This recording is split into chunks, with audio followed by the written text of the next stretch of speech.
তোমরা যারা ক্যালকাটা ইউনিভার্সিটির আন্ডারে 7 সেমিস্টার এডুকেশান অর্থাৎ শিক্ষাবিজ্ঞান অনার্স কোর্সের ছাত্রছাত্রী আছো, তোমাদের জন্য আজকে ক্লাস খুবই গুরুত্বপূর্ণ। আজকে ক্লাসে তোমাদের ডিএসসিসি 20 পেপার, এই পেপারের 100% কমনযোগ্য সাজেশান নিয়ে আলোচনা করব এবং এই সাজেশানের কিছু প্রশ্নের উত্তর নিয়ে আলোচনা করব। যেমন ইউনিট 1 10 নম্বরের যে প্রশ্ন আছে, 10 নম্বরের প্রথম 3টি প্রশ্নের উত্তর তোমরা পেয়ে যাবে। আর ওই 3টে প্রশ্নের মধ্যে থেকে একটি 10 নম্বরের প্রশ্ন তোমরা পরীক্ষায় অতি অবশ্যই কমন পাবে। প্রথমে তোমরা সাজেশান দেখে নাও, তারপর আমি প্রশ্নের উত্তরে আসছি। দেখো ইউনিট 1 থেকে 10 নম্বরের প্রশ্ন দেখো, যে প্রশ্নগুলো স্টার দিয়ে চিহ্নিত করা আছে এগুলো হচ্ছে অধিক গুরুত্বপূর্ণ প্রশ্ন। প্রথম প্রশ্ন, জনসংখ্যা শিক্ষা কি? বর্তমান প্রেক্ষাপটে এর উদ্দেশ্য ও গুরুত্ব আলোচনা করো। পরের প্রশ্ন, জনসংখ্যায় প্রভাব বিস্তারকারী উপাদান সম্পর্কে আলোচনা করো। জন্মহার ও মৃত্যুহার বলতে কী বোঝো? জনসংখ্যা শিক্ষার ক্ষেত্রে এই ধারণাগুলির গুরুত্ব আলোচনা করো। তারপরে রোগগ্রস্ততা এবং পরিযান কি? জনসংখ্যার ওপরে এদের প্রভাব আলোচনা করো। তারপরে জনসংখ্যা শিক্ষার অর্থ স্পষ্ট করো এবং এর প্রধান উদ্দেশ্যগুলি বিশ্লেষণ করো। যেগুলো স্টার দিয়ে চিহ্নিত করা আছে এগুলো হচ্ছে সবথেকে গুরুত্বপূর্ণ। এখানে মোটামুটি প্রথম 3টে প্রশ্ন করলে একটা প্রশ্ন তোমরা কমন পেয়ে যাবে। 2 নম্বর ইউনিট থেকে দেখো, 2 নম্বর ইউনিট থেকে আছে প্রথম প্রশ্ন, জনসংখ্যা বৃদ্ধিজনিত প্রধান সমস্যাগুলি কী কী এবং তার সমাধানের উপায় আলোচনা করো। নেক্সট আছে পরিবেশের সঙ্গে জনসংখ্যার সম্পর্ক আলোচনা করো। নেক্সট জাতীয় জনসংখ্যা শিক্ষা কার্যক্রম সম্পর্কে বিস্তারিত আলোচনা করো। এখানে প্রথম 3টে প্রশ্ন সবথেকে গুরুত্বপূর্ণ। তারপর পরিবেশ দূষণ কি? এটি কিভাবে জনসংখ্যা বৃদ্ধির সাথে সম্পর্কিত তা ব্যাখ্যা করো।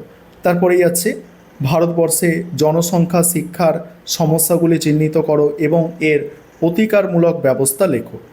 3 নম্বর ইউনিট থেকে দেখো, 3 নম্বর ইউনিট থেকে প্রথম প্রশ্ন আছে শিক্ষা প্রতিষ্ঠানে জনসংখ্যা শিক্ষার পরিধি এবং প্রয়োজনীয়তা আলোচনা করো। নেক্সট আছে জনসংখ্যার সমস্যার বিশেষ সচেতনতা গড়ে তুলতে শিক্ষকের ভূমিকা আলোচনা করো। নেক্সট জনসংখ্যা শিক্ষার সচেতনতা গড়ে তোলার ক্ষেত্রে গণমাধ্যমের ভূমিকা আলোচনা করো। সেখানে গণমাধ্যমের ক্ষেত্রে সংবাদপত্র, রেডিও, টেলিভিশন এগুলো, এবং এই যে পোর্শনগুলো আছে এগুলো দিয়ে একটা 5 নম্বরের প্রশ্নও আসতে পারে, ঠিক আছে। তারপর জনসংখ্যা শিক্ষায় যুব সম্প্রদায়ের ভূমিকা বিস্তারিত আলোচনা করো।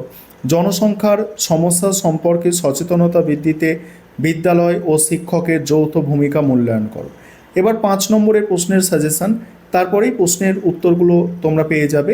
তার আগে একটা বিষয় তোমাদের বলার আছে যে তোমাদের জন্য এই যে 5টি পেপার আছে এডুকেশান অনার্সের, এই 5টি পেপারেরই আমাদের স্টাডি মেটেরিয়াল রেডি আছে।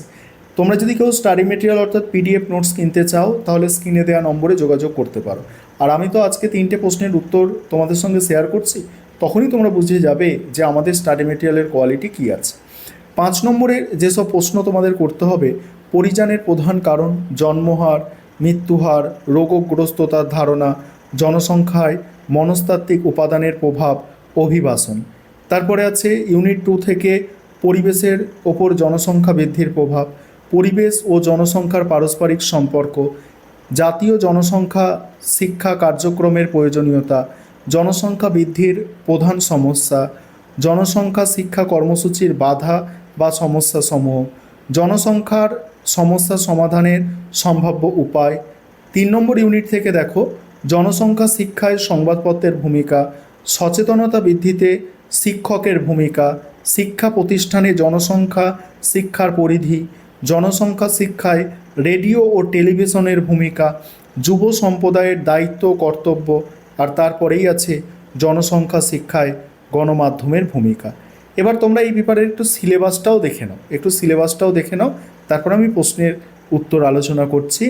ইউনিট অনুযায়ী তোমরা একটু সিলেবাসটা দেখে নাও। তোমাদের টোটাল 3টি ইউনিট আছে, আশা করি তোমরা সিলেবাসটাও বুঝতে পারছো, সম্পূর্ণ বাংলায় লেখা আছে। এবার তোমাদের প্রশ্নের উত্তর দেখো, আমাদের যে মূল স্টাডি মেটেরিয়াল আছে সেই স্টাডি মেটেরিয়াল থেকেই তোমাদের সঙ্গে আমি প্রশ্নের উত্তরগুলো শেয়ার করে নিচ্ছি। তোমরা যদি কেউ স্টাডি মেটেরিয়াল পারচেস করতে চাও অবশ্যই তোমরা যোগাযোগ করতে পারো। দেখো, প্রথম প্রশ্ন ছিল জনসংখ্যা শিক্ষা কী আর বর্তমান প্রেক্ষাপটে এর উদ্দেশ্য ও গুরুত্ব। প্রথমে ইন্ট্রোডাকশান দেখো, কোনো দেশে মানব সম্পদ সেই দেশের সার্বিক উন্নয়নের মূল চাবিকাঠি। কিন্তু এই মানব সম্পদ বা জনসংখ্যা যখন দেশের ধারণ ক্ষমতা ছাড়িয়ে মাত্রাতিরিক্ত হয়ে বৃদ্ধি পায়, তখন তার সম্পদ না হয়ে একটি জাতির সমস্যায় পরিণত হয়। ক্রমবর্ধমান জনসংখ্যার এই নেতিবাচক প্রভাব থেকে সমাজকে রক্ষা করতে একটি সচেতন আগামী প্রজন্ম গড়ে তোলার লক্ষ্যেই শিক্ষাবিজ্ঞানী জনসংখ্যার শিক্ষার ধারণার উদ্ভব হয়েছে। এইভাবে কিন্তু লেখা আছে উত্তর, ঠিক আছে। তারপর জনসংখ্যা শিক্ষার ধারণা ও অর্থ, এই পোর্শনটা দেখো, বুঝতে পারবে যে কোয়ালিটি কী কোয়ালিটিতে লিখলে তোমরা নম্বর পাবে। জনসংখ্যা শিক্ষা হলো এমন একটি বিজ্ঞানসম্মত ও শিক্ষামূলক কর্মসূচি যার মাধ্যমে শিক্ষার্থীরা পরিবার, সমাজ, দেশ তথা সমগ্র বিশ্বের জনসংখ্যা পরিস্থিতি সম্পর্কে একটি সাম্যক ও সঠিক জ্ঞান লাভ করতে পারে। এটি কেবল জন্ম নিয়ন্ত্রণ বা পরিবার পরিকল্পনার শিক্ষা নয়, এটি একটি ব্যাপক ধারণা। এই শিক্ষার মাধ্যমে জনসংখ্যা বৃদ্ধির গতি প্রকৃতি ও মানুষের আর্থসামাজিক জীবন, পরিবেশ ও জীবনযাত্রার মানের ওপর এর প্রভাব সম্পর্কে আলোচনা করা হয়। ইউনেস্কোর মতে জনসংখ্যা শিক্ষা হলো এমন একটি শিক্ষা ব্যবস্থা যা শিক্ষার্থীকে তার পরিবার, সম্প্রদায়, জাতি, বিশ্বের জনসংখ্যার পরিস্থিতি সম্পর্কে যুক্তিপূর্ণ ও দায়িত্বশীল সিদ্ধান্ত গ্রহণে সাহায্য করে। মূলত শিক্ষার্থীদের মধ্যে একটি কাঙ্ক্ষিত মূল্যবোধ ও সঠিক দৃষ্টিভঙ্গি গড়ে তোলাই এই শিক্ষার মূল অর্থ। এবার হচ্ছে বর্তমান প্রেক্ষাপটে জনসংখ্যা শিক্ষার উদ্দেশ্য ও গুরুত্ব। প্রথম পয়েন্ট হচ্ছে জনসংখ্যা ও সম্পদের সম্পর্ক অনুধাবন।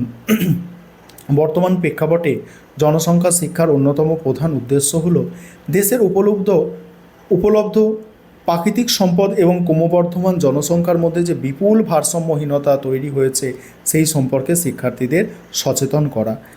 মানে অসীম চাহিদার বিপরীতে সীমিত সম্পদের সঠিক ব্যবহার ও সংরক্ষণ সম্পর্কে জ্ঞান প্রদান করা এই শিক্ষার একটি অন্যতম গুরুত্বপূর্ণ দিক। এবার বাকি পোর্শন দেখো, এইভাবে তোমাদের জন্য কিন্তু নোটস তৈরি করা আছে, তোমরা চাইলে পারচেস করতে পারো যাদের প্রয়োজন আছে, ঠিক আছে। যারা একটু কম টাইমে, অনেকে তো প্রত্যেকের পক্ষে তো বই পড়া সম্ভব নয়, যাদের বই পড়লেও একটা সাজানো গোছানো নোটস দরকার পরীক্ষায় লেখার জন্য, সেই সাজানো গোছানো নোটস তোমরা আমাদের থেকে পাবে। দেখো, জনসংখ্যায় প্রভাব বিস্তারকারী উপাদান, সেখানে দেখো প্রথমেই সংজ্ঞাটা দেওয়া আছে, তারপরে জনসংখ্যায় প্রভাব বিস্তারকারী উপাদান, সামাজিক উপাদান আছে, তারপর অর্থনৈতিক উপাদান আছে, তারপরে মনস্তাত্ত্বিক উপাদান, এইভাবে একদম গুছিয়ে লেখা। তারপরে 3 নম্বর হচ্ছে জন্মহার মৃত্যুহার, যেটা আছে ভূমিকা। দেখো, দেখতেই পাচ্ছ জন্মহার ও মৃত্যুহারের ধারণা আছে, খুব ভালো করে গুছিয়ে লেখা। তারপরে তার গুরুত্ব আছে, দেখো এইভাবে একদম যথাযথ প্রশ্নের উত্তর লেখা আছে, যাতে তোমরা লিখলে নম্বর ভালো নয়, খুব ভালো নম্বর পেতে পারো, সেইভাবেই রেডি করা আছে।